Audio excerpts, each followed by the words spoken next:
What I eat in a day as a fatty who works from home and sits on their butt all day. Good morning. We're having Cookie Crisp, non-fat milk, balance. For extra measure. Oh. Why would Breakfast you eat number 2. non-fat milk when you're a fatty? No joy. It makes you fat. It's a conspiracy. For real, it does.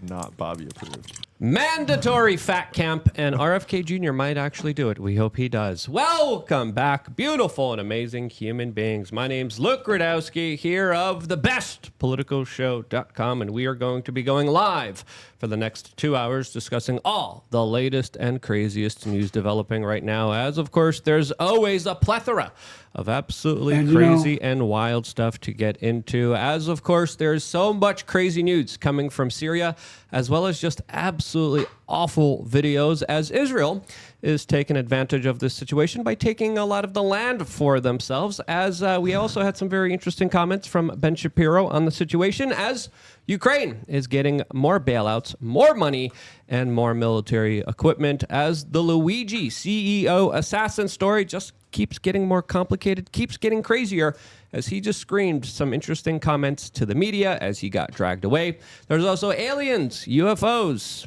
maybe drones happening in New Jersey, as the Diddy scandal now also involves Jay-Z. So that's exactly what we're going to be talking about here on this independent media broadcast for the next 2 hours. So please share this broadcast with your friends and family members. It is more important than ever. We had a little kerfuffle. We had a little bit of an issue during the beginning of this broadcast that was absolutely strange. I don't know what happened, but all of our streams got reverted. I had to find a new stream. The timer wasn't working. We figured it all out. We're live now, but we greatly do appreciate you guys joining us, because if it wasn't for you guys watching, we wouldn't be here as an independent media organization, and it really does mean a lot to us that you guys are here, and we give back to you as much as we can. And one of the best ways we do that is, of course, through LukeUnfiltered.com. As being a member allows you to actually call in and be a part of the conversations. We do a lot of really cool things, like 6 exclusive members-only videos just for members every single week alone. I'm going to be doing a very fun range day. You members are invited to come as well this Saturday in Homestead, Florida. So lots of really incredible offers. If you haven't signed up yet, sign up right now. It also makes us a good Christmas gift, as, of course, we have 3 master classes surrounding some really cool things like survival.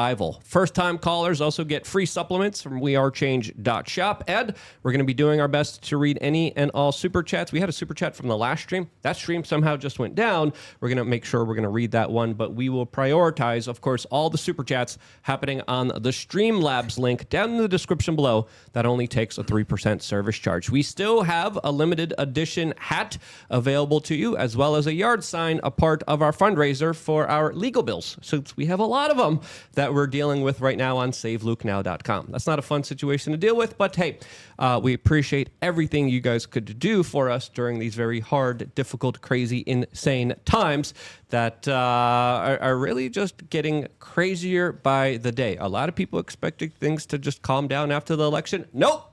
It has ratcheted up to grand proportions, and guess what? It's only going to get crazier from here. And joining us for this particular ride, for this particular show, is the one and only Ian Carroll. Ian, thank you so much for joining us. You have done a lot of incredible work on the internet. You have come out of nowhere, really dominated the scene here. You've done incredible work. Thank you so much for joining us. For the people who don't know you, who are you, and how would you introduce yourself? Yeah, thanks for having me, guys. I'm Ian Carroll, and I'm just a dude that realized I didn't know shit somewhere during the pandemic and wanted to figure it out, and I shared that learning journey.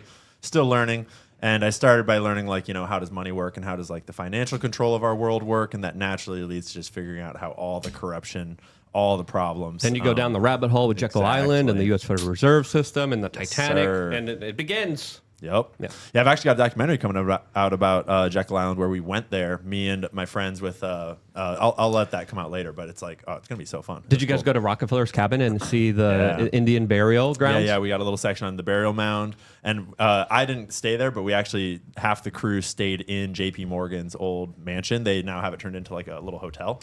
It's a weird place. Yeah, the Rockefeller man. You did the Rockefeller tour? The Rockefeller mansion. We didn't do the tour. We gave ourselves the tour because we had researched a whole bunch of stuff. So lots of creepy juju in Rockefeller's lair. at Jekyll Island. And no, should be great because I know you're really into doing a lot of in-depth research. I've been doing a lot of this research myself. So it's going to be a good meeting of the minds here as we get to share a lot of the kind of lore and occult, crazy, deep knowledge, especially when we get into Jay-Z, Marina Abramovich. There's so many things happening that are definitely worth digging into, and I think you've been digging into them successfully.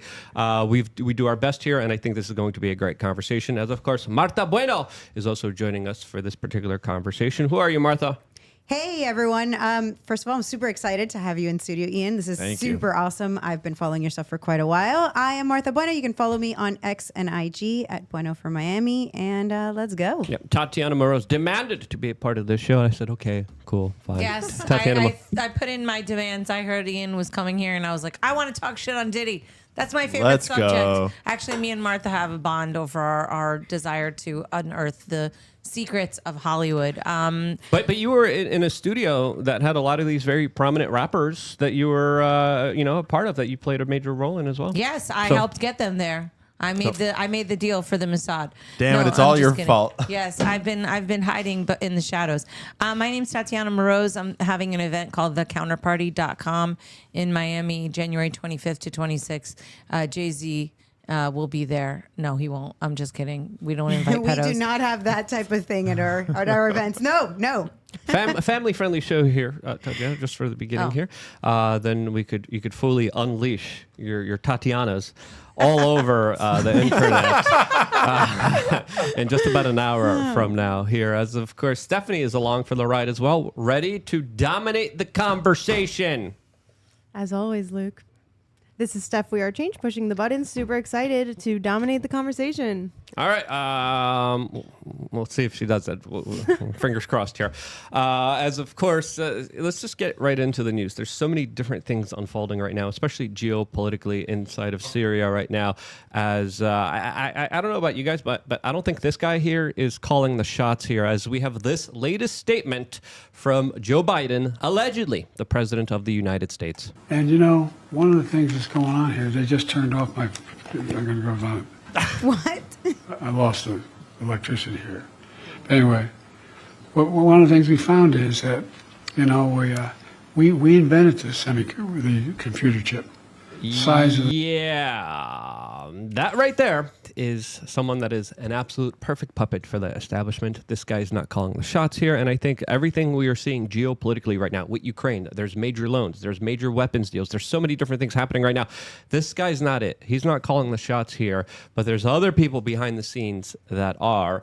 Who are those people? As it looks like, I think they're acting extremely desperate, and I'm going to be arguing in a little bit that they are making their kind of last-ditch efforts to get everything that the globalists have been wanting to get in between now and January 20th. I think they are grasping not just at the straws, but doing things in a kind of quickening way that is absolutely dangerous for the rest of the world, and they're acting in very kind of desperate ways. I expect more crazy news to happen in between now and Trump's inauguration, but I think this is just the beginning of a lot of the craziness to come. What do you guys think? I agree completely. I think that, they've openly stated that, and they've been caught on secret camera. I think O'Keefe got some of them on secret camera of being like, yeah, just get it out to aid packages, get the money out as quickly as you can before Trump gets in. Not to mention that we're kind of looking at what, I'm assuming that they're going to try to crash the economy on Trump, because this whole stock market bubble is just refusing to admit its own bullshitness.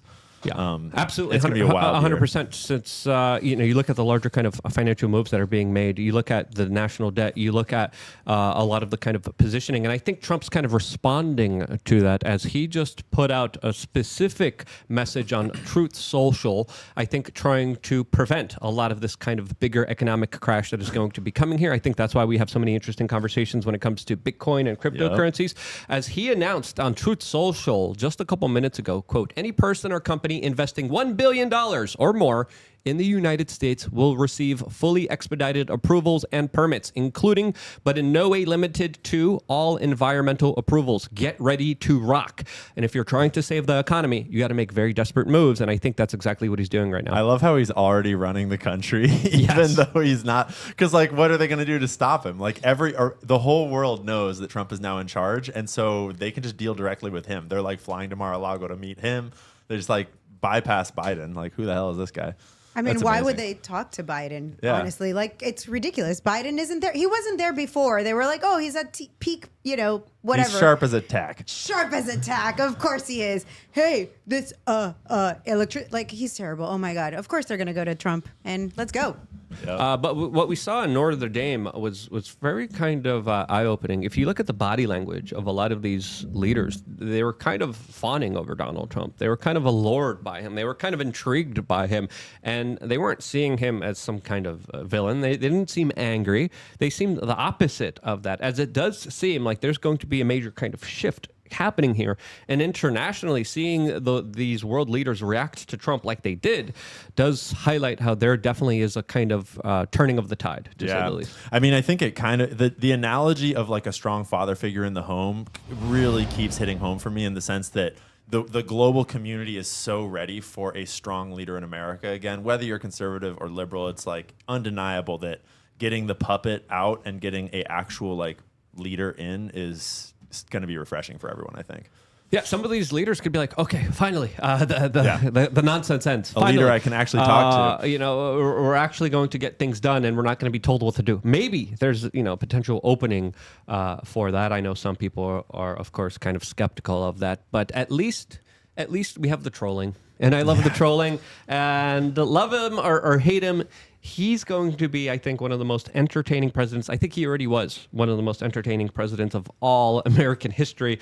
But this right here, he's not even president yet. And he's going out of his way to address Justin Trudeau as the governor of the great state of Canada.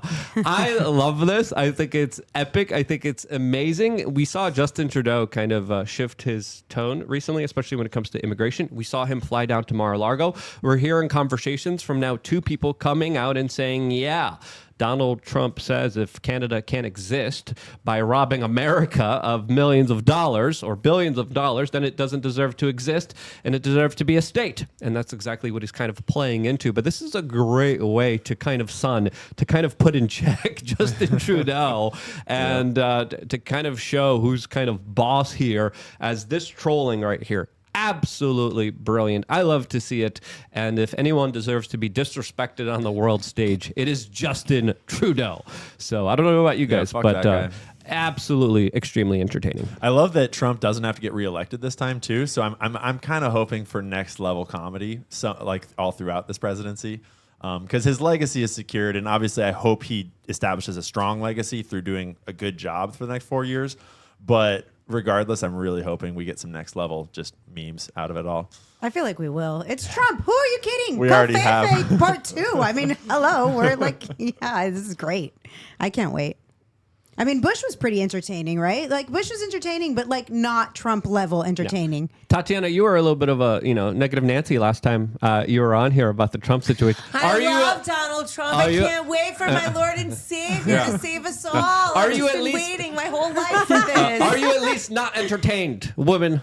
Oh, it's entertaining. Sure. I think he's funny. There's no doubt about that.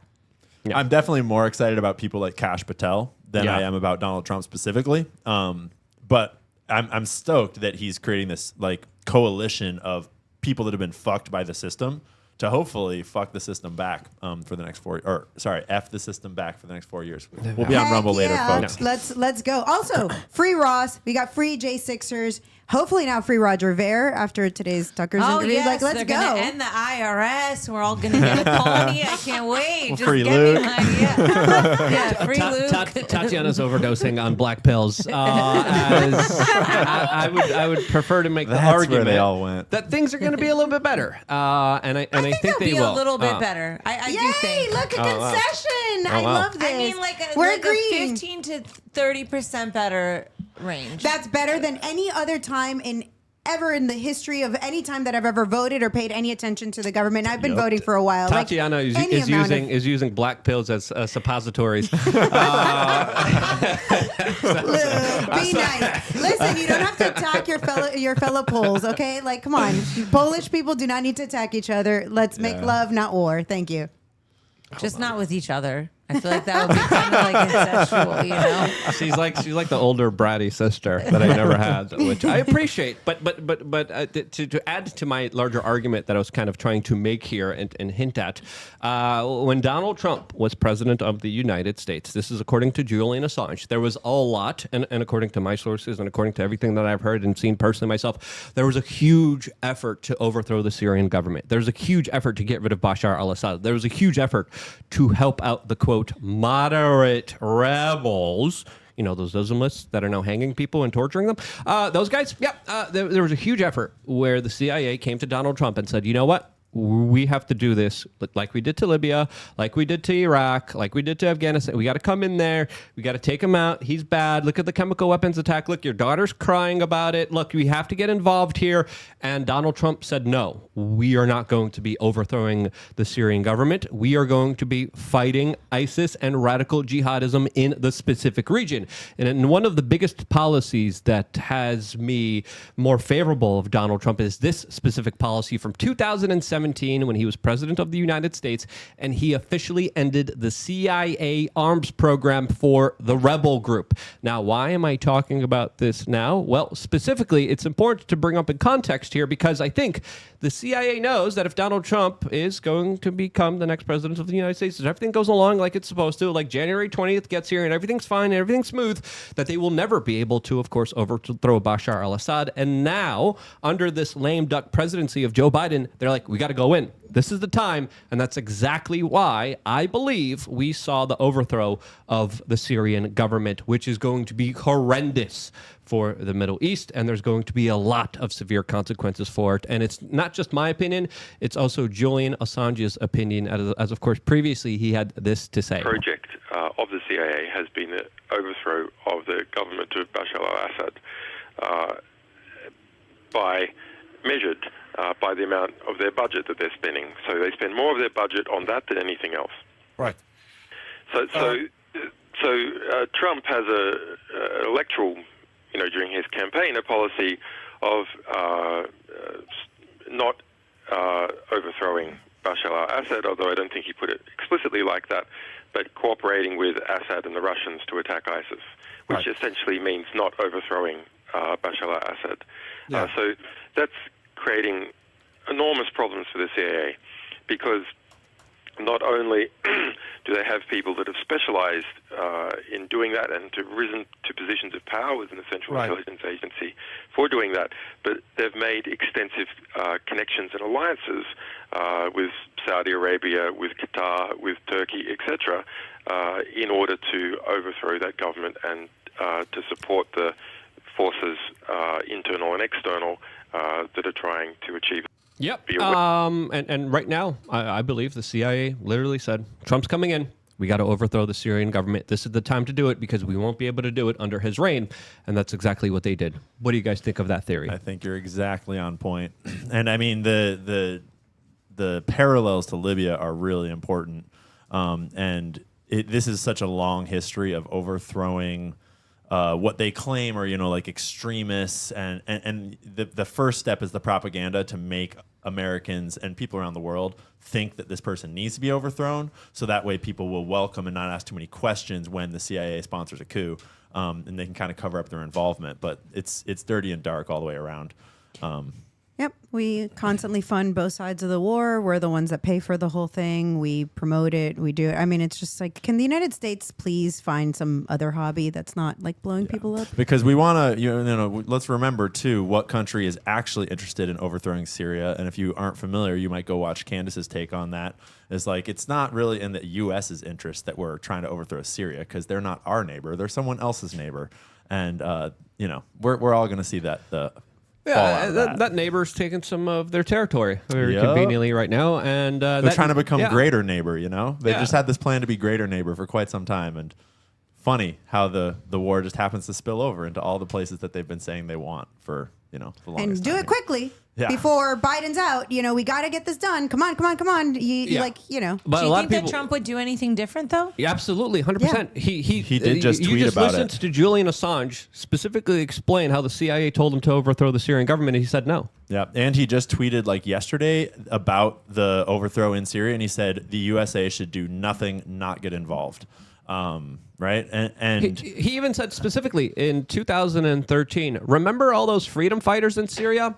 They want to fly planes into our buildings, okay? And he's not wrong. As of course, those guys now are the new leaders of the Syrian state, whatever is left of it, as of course it's going to be a failed state, and there's going to be horrors behind, beyond comprehension of what we could even imagine is going to be happening to the poor people there that are Christian, that are Jewish, that are a different sect of Islam than, of course, the prevailing one that is taking part in this larger kind of overthrow of the Syrian government. And this was really an opportune time, especially with what was going on with Iran, with Hezbollah, with Russia. This was their kind of perfect kind of chess move that they just made here. They were prepared, and there was rebels fighting from frickin' China, fighting from Chechnya, fighting from all over the world, coming in through Turkey, organized by many other international states, all coming in at once using CIA advanced military tactics that we're seeing deployed in Ukraine, all at once, pouncing and just absolutely obliterating the Syrian military, where they were literally just surrendering. As there's also a lot of rumors that there was a lot of people bought off in the Syrian military, and it looks like it. As of course, there wasn't even one major battle, and we have an entire country just taken over by a lot of these, quote, moderate rebels right now. It's not a coincidence, as of course a lot of this was planned. Israel didn't wait, and they started to take over the buffer land of this Golan Heights area, something of course that they've wanted to take from Syria for a very long time. Tried before.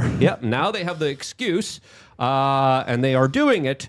And a lot of people are saying, no, Luke, but it's temporary. I have a very funny reaction to that from people saying it's just a temporary kind of placement here. But Israel is acting very strategically, since they want to make sure that they get into specific high territory in order to have a larger military advantage, as there are larger rumors of some of these rebel groups potentially even clashing with Israel. I don't believe that will happen. They never have clashed with Israel. And there's even a lot of stories of the Israeli government supporting these moderate rebels, specifically during the Syrian the larger kind of revolution that was happening there, the larger Arab Spring that was happening, that also Turkey played a major role in, Saudi Arabia played a major role in, and this is all kind of coordinated. They knew exactly what they're doing, and that's why I think we also have seen the Israeli government just launch major attacks against the naval and other military forces of the Syrian government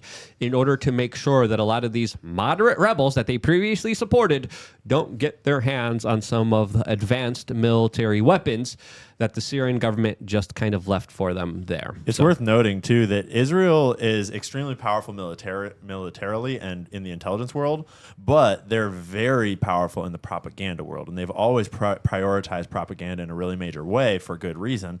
And I can't help but notice the correlation and timing of the Diddy Jay-Z story playing out all across our media, and it's going to play out more over the next 6 months. And if you put yourself in the shoes of the average American person and you think about, like, okay, there's this news about this Middle Eastern country I've never heard about that I don't really understand, and then there's this news about P. Diddy and Jay-Z, and it's like, that's a weird coincidence.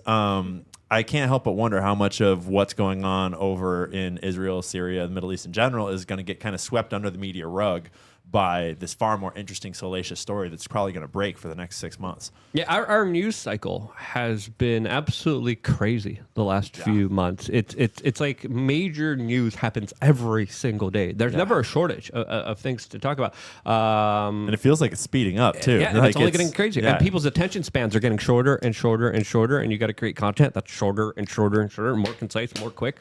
Where I think, a few years from now, literally there's going to be like 2-second videos with people being like, government back. Well, next video. Look at that cat. Boom. Squirrel. It sounds like a joke now. Just you wait. Oh, Yeah. no. If you had shown TikTok videos to someone 20 years ago, they'd be like, what the hell is this? Yeah.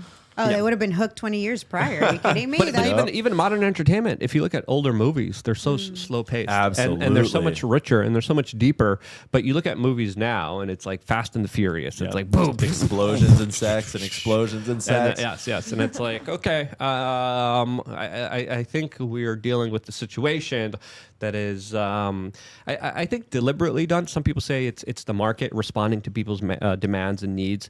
It's the people kind of wanting to see some of this kind of more salacious debauchery and craziness and see how crazy it could get. But I think, both of these kind of things could be true here. Yeah, true. That it could be organized, but also could be organized in a sinister way to play up on our natural kind of emotions and our natural kind of inklings that could be, of course, used against us. And I think that's what's happening. I mean, that's how you conduct mass psychological operations. You don't do it in a vacuum. You do it on the stage of humanity, and you operate within the human potential of what are we naturally inclined to do. So you don't create, a fear of something out exterior to what's going on in the world. You use how people are feeling. You use how people act. You shorten our attention spans by giving us what will shorten our attention span. And they use emotional manipulation, and that's why a lot of their propaganda works more on women that are more oriented towards emotions rather than logic. Or liberals. Yes. Well, sorry, guys. Yeah. Well, liberals have a lot of fluoride and I mean, soy. I'm just making jokes. I mean, I was a liberal my whole life, so. I want to talk about your transition because it'll be interesting to get your perspective to what kind of. It's an interesting perspective to have because I really do I still uphold a lot of liberal values. Actually, like classically liberal. Like I'm very RFK Jr.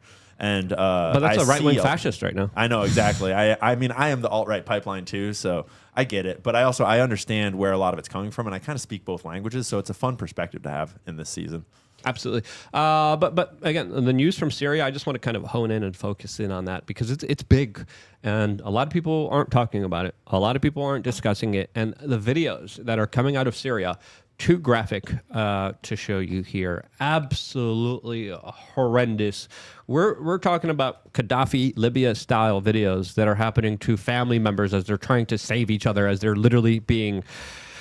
I don't even want to say it. Family-friendly show here for the first hour, but my goodness, the horror, the hell that is now engulfing all of Syria that our tax dollars paid for and fomented ever since 2013. The levels of just cruelty and evilness that we're seeing right now is something that I do not wish on my worst enemies. It is just absolutely tragic. And, sadly for a lot of people, this is... somewhat justifiable, as we have some very interesting comments from Ben Shapiro about this particular matter.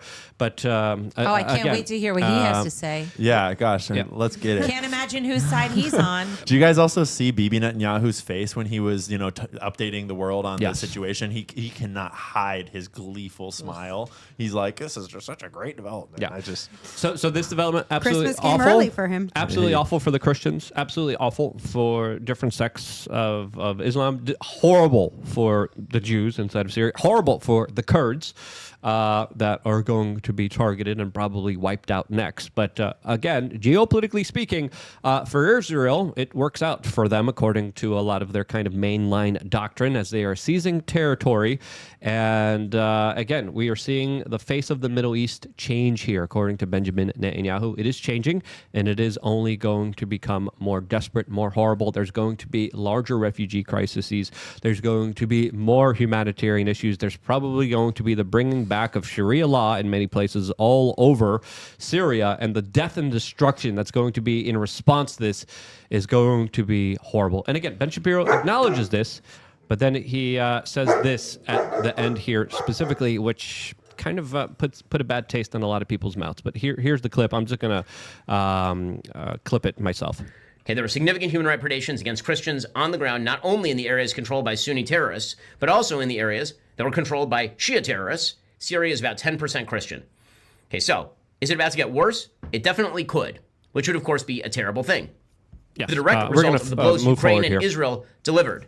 This is what he said in a statement. No thanks to Joe Biden, by the way, who's continuing to slow walk weapons to both Ukraine and also to Israel. So if it had been up to Joe Biden, presumably, those allies never would have been properly armed. But it is a very good thing and indicative, again, of the weakness of Russia and Iran, what has happened in Syria. Now, net, I think it'll probably be a good thing. But There are no great things in the Middle East. It just doesn't exist. Net. Can you go back to a screenshot of his face right now real quick and point out, I just want to point out, tell me that Ben Shapiro doesn't look really tired and really haggard right now.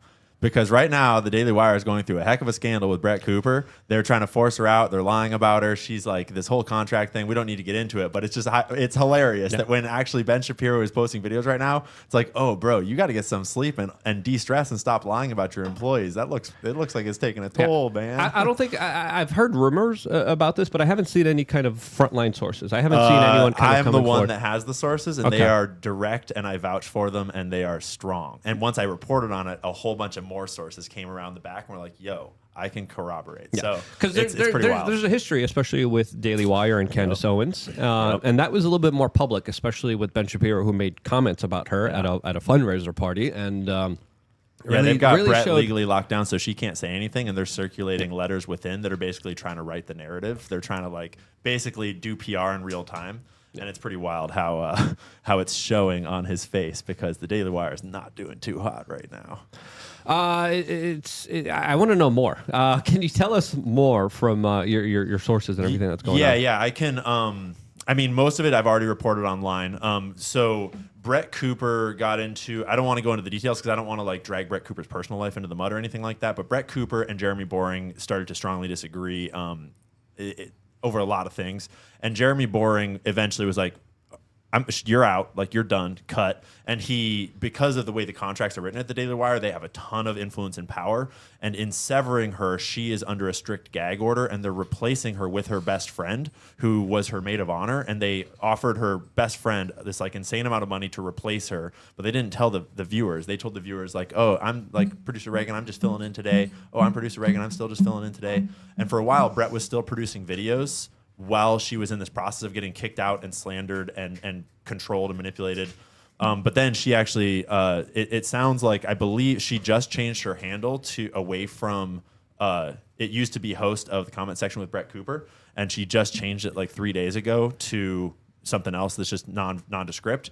And word has come, I haven't checked her feed, but apparently she's done making videos completely, because they were going to try to have her, before I got this news and we started to break this story, they were going to try to have her keep making videos through December under contract when she's terminated, and slowly slot in Reagan and then just replace her and paint it as though it was Brett wanted to leave. And Jeremy circulated a letter within the Daily Wire that told the way that the Daily Wire employees all learned about this was Jeremy Boring gave a letter out to all the employees that lied and said Brett Cooper decided to go, and I don't know why, but it's, I wish her well on her next venture, which is all lies. And so there's this whole thing going on behind the scenes, and there's more breaking, but I don't really I don't want to share anything that's like I'm now in touch with Brett's PR person a little bit to try to see if they want me to keep reporting on it or they'd rather I stop. I'm not really sure what's going to go on there.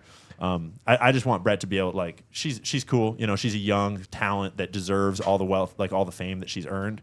And she's clearly getting the Jeremy Boring treatment, which is awkward and shitty. So I'm just hoping that she can come out of it all right. No, it sucks because she's a very big talent. Yeah, super talented. She does incredible work. She does a lot of great videos, a lot of great content out there. We definitely wish her luck. You remember the Steven Crowder drama with the Daily Wire? And I remember Brett Cooper actually came out and said, you know what, the Daily Wire's fair with contracts. They actually adjusted mine when they didn't have to. So I remember Brett actually saying I didn't know during that part, particular time. That's interesting. Because I remember during that time, I was on Tim Pool, and that's when Steven Crowder came on Tim Pool, and then the Daily Wire came on Tim Pool, and then we had both sides of the story kind of presented to us. And I'm like, man, we are in the middle of this huge drama storm here, as there's usually a lot of drama surrounding the Daily Wire and contracts. But she is a very big kind of rising star, and you know how this kind of industry is. I love being independent, because I love being able to say what I want. I piss off a lot of people. I want to talk about what I want to talk about. I don't want any restrictions. I want to control who I'm going to be working with. As far as advertisers, I want to make sure the advertisers are good and they're legitimate. I want to try them all out. I don't want to push products on people that are crap. We get huge offers. We were just talking about this before the show. Huge offers to sell people crap. And it's tempting, especially with my major IRS bill. But then I'm like, why? I'm going to ruin my whole career? I'm going to screw over the people who made me because of money, and I'm in a financial problem? No, absolutely not. But a lot of people who work for these bigger companies, especially when they become bigger names, their kind of aspirations also get the best of them as well, and they want to do their own thing, and they want to be free. So, I don't know if it's. Do you think it's anything related to content, or do you think it's Brett becoming more kind of popular and wanting to do her own thing? Because naturally, that's a natural thing that a lot of people want to do once they get very prominent. No, without saying too much, it was interpersonal, and it was pretty dark, and it wasn't Brett wanting to leave. It was things being done behind the scenes that Brett was not okay with, and that sort of triggering this like.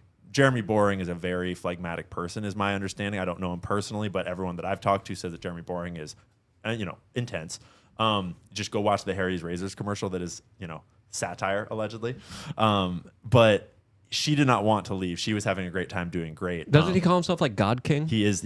Yeah. Is it God literally, King? he refers to himself as the God King. When he writes articles, he describes himself as the God King. His parking space, I believe, is titled the God King. And so my sources around and at the Daily Wire also are saying that there are rumblings that Brett is not the only top talent on the way out. I don't have anything concrete yet, whether that's for sure or not, but it sounds like the Daily Wire is in trouble because they're trying to push into movies. They're trying to produce like Pendragon and Snow White, and now Snow White is obviously not happening because Brett is not there anymore. But I think that Jeremy Boring has seriously overextended himself because he moved to Hollywood wanting to get into like Hollywood and movies and failed at that, and now he became the Daily Wire. And it sounds like he just can't give up that dream, and he's overextending his company to try to do it, is how it sounds. Yeah. I mean, the Daily Wire. Martha, you have something to say? No, I was just wondering, what do you think the chances are that she gets the Candace Owens, the Tucker Carlson treatment and does something even better? Oh, I think it's 100%. Everything that I've heard behind the scenes, Brett is a fighter, and she sounds like an awesome person. And she's like, everyone that has worked with her says great things about her. I met her a bunch of times. She's a great person. Yeah. She's awesome, and she's super smart, super on it. So, all up from here. Yeah. So all that to say that, Ben, you should probably get some sleep, bro. You're looking a little haggard. I mean, I bet you he got a call and he needs to shill for the other thing that he does. So, you got to go between your day-to-day operation and the stuff that pays the bills. To be fair, sometimes I look haggard too because I'm tired and exhausted. That's fair. And Ben does work a lot. I work a lot. I know Tim works a lot. I know a lot of people in the industry work their butts off. I've been working my butt off. So I've been on vacation, bro. I've been chilling. I've been driving around the country. I don't know what you guys are talking about. Yeah. Super easy Tatiana, stuff. you were saying something? Nothing. I think he's just trying to look like he's older. So that's why he's trying to prove that he can grow a beard. That's like, I don't think he's even haggard. I think he's just trying to be like, look, I'm a big boy too. Oh man, Tatiana, I love He doesn't you. sound like a big boy. Yeah, but they ran out of the Harry's razors. That's what he's proving. sold out. Oh boy. How do we transition from this I conversation? think Anything we else? should go- Anything we should say about the Daily Wire? Anything you guys I wanna mean, bring no, up or I've already talk said about? enough. I love you guys. I mean, I love Matt. I love Brett. I love Candace. I'm not a huge You're fan like, of I love Ben. everybody that they hate. Yeah, They're my exactly. people. Yeah. I mean, I did listen to Ben Shapiro a fair bit when I was first starting to Red Pill because it's just like, oh, this dude's like very intelligent and saying things that I don't understand. But now as I get more informed, I am more capable of disagreeing with Ben Shapiro on just about every topic. So When he came out against WikiLeaks, like against Assange, I literally never turned it on again. Yeah. I was like, F this guy. Yeah. I knew all I needed when to he came know. out There as was also pro-vaccine procedure or pro the thing, it's like the pro procedure stuff, Yeah, which he exactly. came out later and said he was wrong about. At least he admitted that. So That's did Jordan Peterson. So there's that as well. This media landscape is absolutely crazy, and I can only imagine managing a whole bunch of talents and a whole bunch of different narratives and advertisers. And this is why I'm independent. This is why I do my own thing, and it's a lot easier, less drama, less infighting, and more importantly, I'm able to have more of a one-on-one connection with all of my members who are a part of my life, who I go out, hang out with, do events. We're doing a big event this Saturday for members. If you're a member, log in and find out exactly what we're doing. It's going to be a lot of fun here. But again, independent independent media, I think, is going to be more prominent than ever. I think podcasts are going to be more prominent than ever. I think we have absolutely defeated the corporate media, and the amount of money that's going to be happening in this space is going to be huge in 2025, in my opinion. Yeah. I think that for me, Even though I'm broke now, savelukeNow.com. Sorry, go ahead. I love everyone that I've met on this journey and everyone that I've worked with and talked to. And the only exception to that is people that are not I love talking to people that I disagree with. My issue is with organizations like the Daily Wire that feel like they have an overt bias towards spinning a narrative that is not based upon their true opinions, but is either based upon a state action, or a state goal, or a money goal, or people that have things they can't say, won't talk about, those weird, I love real people, and everyone in independent media is real. And even when you disagree with them, it's so much fun to talk to them. Yeah. And that's where I think the Daily Wire rubs me the wrong way. And there's a few other, organizations like that in the space. But other than independent media is the way. We are the media now. What do we disagree with? Let's fight. Let's hash it out. Yeah, I don't know. Maybe we'll find something tonight. I doubt it. Yesterday was fun when we disagreed a little bit. I do love when we have different, ideology here in the studio. It's great. It's fantastic. You have an actual conversation. You're able to convince people or not, whatever, but you talk about it. But, right now I feel like we're all in agreement. So. Yeah. In response to that, let's read off some of the super chats who allow us to, of course, be here as independent media. Steph, take it away. All right. Hey, everyone. We have a Gonfall from mysuperchat.com saying Daniel Perry was threatened with life in prison if he didn't assassinate that CEO. If done, they promised his freedom. Is the timeline just a coincidence of Daniel's acquisition? Acquittal. Let's type correctly, please. My conspiracy of the day. All right, keep going. Okay, we have another one from Gonfall saying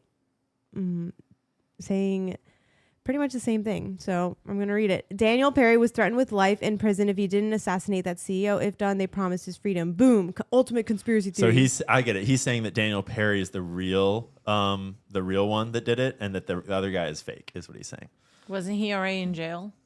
Yeah, I don't know how that lines up, but I'm not trying to hate on homie's conspiracy theory. But I don't think it's maybe he might need to go buy a little more tinfoil though from the store. Yes. You might be running out there, bro. Keep going, Steph. We got Roy Quiggett saying it's okay. We all slaves to the Rothschilds. Keep going. We got another one from Roy Quiggett saying Illuminati is Freemasonry, Bilderberg, skull crossbones. Hey, keep going. And we have Bad Joke 69 from mysuperchat.com saying once Dave Smith explains Syria to Michael Knowles, he's gonna get fired, lol. I don't know about that. Michael Knowles expressed some interesting kind of opinions, a lot different than Ben Shapiro's opinions on Twitter when it came to this news of what happened in Syria. I believe he said something why should we be celebrating radical Islamists taking over from Bashar al-Assad? And I wrote that's a very good question, and it is a very good question, as I think the situation in Syria now is very tragic. It's very dangerous, and it's going to spread also global jihadism on the rest of the world. So yes, we're going to have to deal with that now. There were a ton of hilarious replies to that specific Michael Knowles tweet. People like Candace replied, you replied, I think Jimmy Dore might have replied, and that one tweet became this whole sort of churn of the various different takes on what's really going on. It was cool. Yeah. There was probably meetings and phone calls about that specific tweet as well, as at least they're not the corporate media, as the corporate media truly is just absolutely disgusting when it comes to this larger fall of Syria, as of course we have CNN anchors that of course wouldn't wear a headscarf for the president of Iran, but decided to wear one conveniently for interviews with these new, quote, moderate Sunni Wahhabist rebel groups. Interesting. Once again, you're seeing a lot of hypocrisy here and the kind of whitewashing of this entire situation, as the media's take on all of this is just absolutely awful, absolutely not true. A lot of the corporate media is celebrating this. There's individuals like Lindsey Graham that are literally calling for more than just airstrikes right now inside of Syria, as he's talking about ground incursions that need to go there immediately. So again. Yeah, let's send Lindsey Graham there. Let's send him there with a gun. I endorse that idea. And, there's not a war that these war hawks don't just, love to, be a part of. Let's go. Let's keep murdering people and doing all these horrible things I want with to make American tax dollars. I want to make a very inappropriate comment about Lindsey Graham and what these radical Islamists would do to him. Yep. Yeah, we all know. We all know. Sorry, Martha, I cut you off. No. Keep going. I mean, you're absolutely right. And why is it that the United States is involved in all of these things? And, why are we paying taxes for this? God, can we stop? And I agree with Wait, you. you guys are still paying I'm sorry, I'm just kidding. I'm just kidding, RS. I'm just kidding.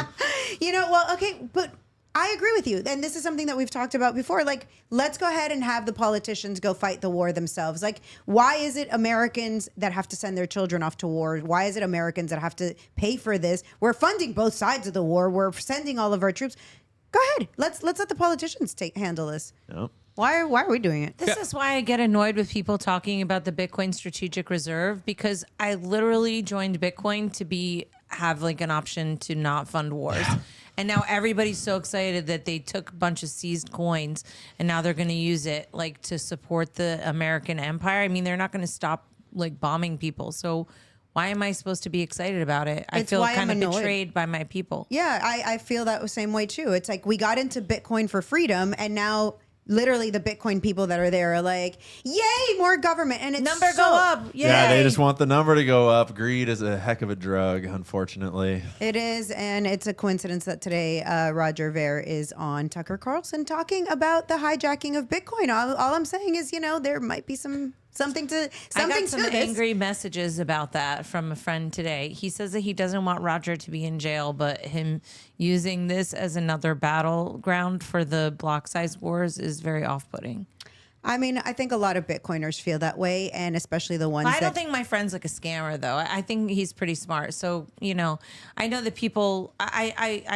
I've been curious to read the Hijacking Bitcoin book, but you haven't read it yet? No. It's a solid read, Tatiana. Yeah, but and it's short. Yeah, I guess. But I feel like you're a little bit more likely to get, carried away on just by the narrative. I might also fall into that category. Whereas I have friends who are technical who have very strong opposition to because that the technical overall. part of it isn't really the hijacking of the Bitcoin. What happened, and as friends to Ross Ulbricht and knowing his case, once that happened, during the Ross Ulbricht time, during the Silk Road time, Bitcoin was about freedom. Bitcoin was about circumventing the government by nobody on the Silk Road paid taxes. You can't get any more libertarian than that. And then now, it's all about KYC. It's about being, with the government, the strategic reserve. It's all about, the government control of it. And Roger, in his Tucker interview today, talked about how 10 years ago, we didn't have Zelle. We didn't have anything to compete with Bitcoin. They needed to hold it back to make sure that the institutions could catch up. And they're using it to kind of fool you. I mean, how many people right now are talking about the Haktua Girls coin? Most people got into this for the money. They have no idea the reason behind it. I bet you nobody that bought that coin even knows what protocol, what was special about that coin. Yeah, I was talking about this 10 years ago. I was saying the Lamborghini bimbo crowd, Wall Street crowd getting into Bitcoin wasn't a good thing. It's not. But it has propelled Bitcoin to where it is now. And there are a lot of really interesting people looking at Bitcoin, including BlackRock right now as well. And I think the landscape financially is going to be changing dramatically in 2025. I believe what you were saying, Ian, earlier in the show, there's going to be some major changes. And I think Bitcoin's going to be playing some kind of role in that. But at least it's something that is a technology that the government is trying to control, but they can't really control it as well. So they can't control it. I mean, it's clearly the cat's out the bag. We saw that. And if you have something that is a privacy coin and you create a website the way the Silk Road was, there's a reason why Ross Ulbricht was sentenced to double life sentence plus 40 years. There's a reason why the United States government is going after Roger Ver 109 years for not paying a tax bill. Are you effing kidding me? Clearly, there's a reason why these people are being attacked. We see all the time people who commit serious, heinous crimes are sentenced to very short sentences, and then these guys are sent to very long sentences. So, you know what? Take it for what it is. I'm just I'm reading down the chat. 100%. People are like, oh, this dumb bimbo. Yeah, I'm just a dumb bimbo. Don't listen to what I'm saying. However, read the book. decide for yourself. Yeah. I'm Hijacking dealing Bitcoin. with my own IRS situation, savelukenow.com. And the lawyers I'm talking to are like, you could owe money to different people, but these are the people that if you owe money to, they'll put you in jail. I'm like, thanks for reassuring me there. If you committed a crime against the IRS, like the U.S. state government, the Federal Reserve, the banking class, that's when you get real jail time. That's when you get double life sentence and Exactly. 40 years. We should talk about the Federal Reserve. I want to talk about your start. I want to talk about all of that. We're going to probably do that on the next particular platform here. But just to kind of finish off the conversation here, I think Syria is one of many dominoes to fall. I think there's also a lot of other things happening in Georgia. I think there's going to be other things happening in Romania. I think we're starting to see the beginning of a lot of turmoil in this world right before Donald Trump takes political office. As we know from our sources, Donald Trump is trying to prevent a lot of this. He's reaching out to a lot of the world leaders. He's meeting with them. He's trying to, of course, prevent a lot of this bigger conflict. So, of course, is Tucker Carlson, who was just recently in Russia. He just interviewed their foreign minister. He gave a very chilling message saying that we are already in a world war with Russia. The Daily Mail has a very similar article talking about the world war. Canada is stealing self-defense tools from its citizens and is going to be donating them to Ukraine. Imagine that. Wow. You can't have it, but Ukraine can. Yep. Yay. And the White House has just announced that they are going to be giving Ukraine a $50 billion loan. That's Can't a lot wait of money. for them to pay that back. Yes, yes, and it's not really a loan, as there's probably going to be more kickbacks for the Biden family. There's probably going to be a lot of money that's going to be ending up in the hands of a lot of these Democratic leaders' children's hands and bank accounts, as a lot of prominent Democrats have a lot of sons and daughters that have business ties to Ukraine for some very strange reason. It wouldn't surprise me if the majority of the money goes there. Lindsey Graham was literally talking about how it's going to be very great for the United States to help Ukraine because Ukraine has a lot of natural resources that we could just take away from them. That admission alone should make you understand here that a lot of the people that want to expand this war, that want to continue this war, are the individuals who don't give a damn about Ukraine, its people, or its future. And again, this loan component, another component to try to usurp Donald Trump from being able to initiate policies that could put Ukraine in check here, because now the Ukrainians are saying, yeah, we got a bunch of arms. Yeah, Biden just gave us hundreds of millions of dollars of weapons. Yes, we got a $50 billion loan. Yes, we could do whatever we want. There's no more leverage point that Donald Trump could use here because the people within the U.S. government are trying to already subvert the possibility of larger peace in that specific region. That right there is extremely dangerous in my book, and something that we need to call out immediately. Yeah, I mean, that's despite America voting, by a strong majority that's not what we want anymore. They're, still pushing these things through as quickly as possible. 10% for that big guy. I mean, it's almost like it's Christmas time and we're handing out pardons and making sure that everyone gets paid. I mean, you know what? It's the end of an era. They know that it's at least going to be 4 more years before they get anything done. So hurry up and get those blanket pardons out. I think Biden is, instead of being like Santa Claus and checking who's naughty and who's nice, he's just, going straight down that naughty list with pardon, the let's side just go. the side by sides of liberals' tweets, like news anchors' tweets about the pardon of Hunter Biden versus like the pardons that Donald Trump gave out, or about how like Biden doesn't need to pardon his son because he's not corrupt or whatever. They were so funny, all the side by sides of the Hunter Biden pardon. Oh, that was my favorite. People were like, he said he was never going to pardon him, and you believed him. Yeah. That says something more about you than it does about Biden. And to be fair, the crimes that Hunter was charged with, those as a libertarian, I'm like, yeah, cool, pardon your son. But no, he went all the way deep. He's like, you know what? The crimes that he hasn't been charged with. Back to 2014. He got like a full blown, like, just, you know what? That speeding ticket you got and like everything. Yeah, Let's just go. What happened in 2014 that Hunter would need pardons from? Like, was Hunter a part of the Maidan Revolution? That's weird. Yeah, I wonder it's almost why. as if there's some kind of natural oil and gas contracts that were kind of given to him in a very lucrative way in 2014. It's almost as if there was some kind of state prosecutor that was fired in exchange for $1 billion in foreign aid for the Ukrainian government that Joe Biden said and dangled in front of the Ukrainian government and said, "You better do as I say," and stop the guy investigating my son's company. Yeah, because it's important to note that these loans, like the loan that we just read about, like those come with terms, and we don't know those terms. They're not going to tell us those terms. And so this current administration has just put things into action in Ukraine, likely that will be, playing out into Trump's presidency as a term of that loan would be my guess. That's just me making, I'm just speculating. But Look how cheap Canada is. Instead of even just buying stuff, they're like, we're just going to take our citizens' self-defense tools and we're just going to ship it over to Ukraine there.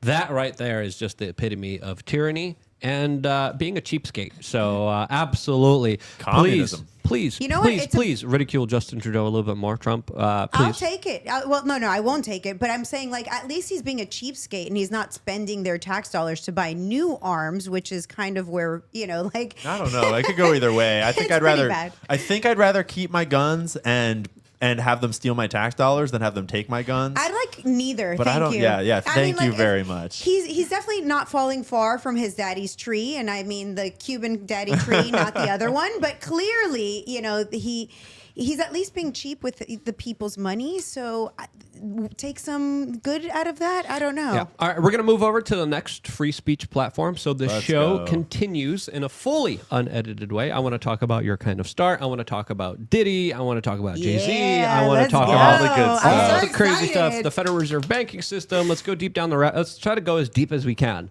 down the rabbit hole in this next segment on thebestpoliticalshow.com. We're on the front page of Rumble right now. Shouts out to Rumble and everything that they're doing. So the show continues for another hour. We are leaving YouTube now. We already have a caller that wants to call in as a member of LukeUnfiltered.com. You could be tomorrow's caller, as of course we're going to be joined by David Avocado Wolf and Sean Stone here in studio, where people are able to, of course, call in and participate. We already have a caller. And then this Saturday, we're doing a really fun range day that members of LukeUnfiltered.com get to participate in South Florida. So don't forget to tune into that. Click the link in the description before moving over.